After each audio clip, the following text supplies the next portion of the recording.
Mark Pocan, good to have you with us. Shutdown talk. What's going to happen? Where are we? We've got less than a handful of days, including the day the Pope is here, to try to get a continuing resolution to make sure that we keep government open. If we don't, we'll cost the economy billions of dollars, and it'll be a complete mess. And the Republicans, at least the Tea Party wing of the Republican Party, seems to be willing to do this all over a political point, supposedly about Planned Parenthood. I don't know what the odds are at this point, but you know, no one's in charge of that caucus right now, and anything could happen. The Pope coming at the time we're talking about Planned Parenthood. Put those two together. Yeah. Well, I think the Pope is going to be talking about climate change as his primary focus, and it's just going to be interesting that day period to see what people heard from the Pope's message and what we do with it as far as the body after that. So that's really sucking all the air out of Washington right now. Absolutely. That's the only thing that Absolutely. they're focused on. Well, you know, and this is at a time when Trans-Pacific Partnership is also at a very critical stage, isn't it? What about that? Yeah, well, we hear there could be a ministerial in Atlanta coming up where they're trying to see if they can wrap this up. They keep trying, but they couldn't do it in Hawaii. There's some big outstanding issues. You know, when you have a country like Vietnam that the minimum wage is pocket change, how do you bring them into the world community and not have a negative effect here in the U.S.? How can you have a country like Malaysia that's hiding mass graves and Brunei that stones gays and lesbians as part of a deal that just simply doesn't work? How can you have currency manipulation, not even a part of a deal, that can do more to undermine everything we put into a deal just in that alone?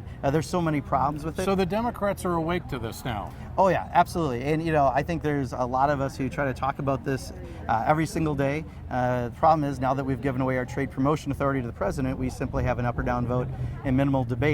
I just hope it comes out in a way that we can really make sure members understand what it's going to do to their constituents. He has the authority, but he doesn't have the deal done.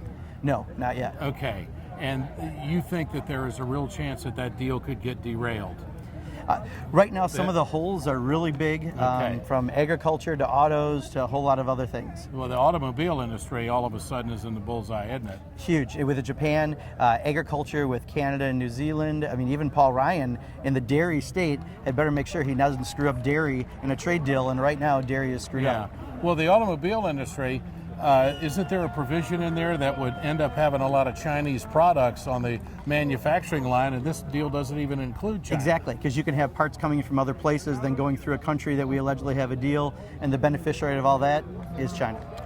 What's Bernie Sanders doing in Wisconsin? What's happening in this campaign? Where's the state? Yeah, there are a lot of people who are backing Bernie, especially in this area. Are you? I haven't backed anyone yet. My role right now with the Progressive Caucus is we're reaching out to all the candidates and trying to give them ideas to embrace. We've been lucky because Bernie and Hillary and Martin O'Malley have all embraced our ideas around debt-free college. We're trying to get them to talk about a $15 minimum wage increase. We're putting out ideas that we want them to accept, and I think if we do that, we could wind up with some really good alternatives by November. Now, Hillary has endorsements, but Bernie doesn't. What do you make of that? Yeah, I don't know if endorsements matter that much. The endorsement of the people who are going to vote is the biggest endorsement. And, you know, for some of us, like I said, within the Progressive Caucus, we want to make sure that everyone has the most progressive platform possible. And right now, we're actually having some good outcomes on that. Now, Hillary made a comment about Keystone XL pipeline the other day, told the White House to hurry up, that she can't wait.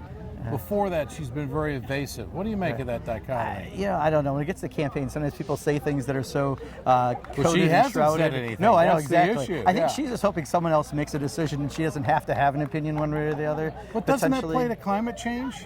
Well, there's no question that we don't feel there's a need for the Keystone pipeline, a lot of us, and that's why we've expressed that.